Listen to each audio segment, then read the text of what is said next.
ونشوف ونستمتع بصوتها وأدائها.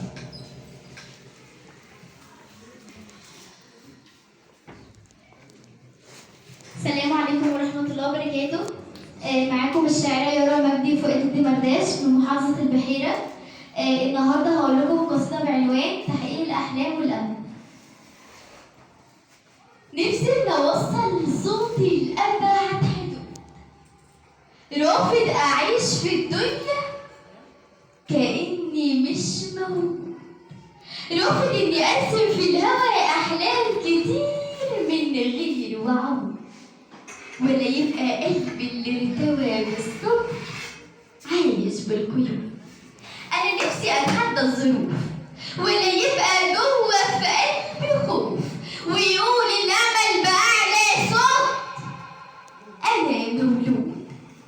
رافض أمثل ضحكتي وقلبي حزين، مش هنسى حلمي ولو يمر عليه سنين، مش هرضى أعيش عمري بسكوت، هميل على الصبر وأتحايل مصمم إني لازم أكون، وعشم في رب كل الكون يصلح كل شيء مايل، يطمن قلبي برسايل أشوفها أقول أنا المقصود، أنا المسنود على ربي ومن غيره الأمل مفقود، أنا المسنود وسندي ربي وحماية، عالم بجراحي وبكايا، بإذنه الجاي يبقى أحسن كريم وبفضله مين يحسن، وعشم في ربي ما له حدود.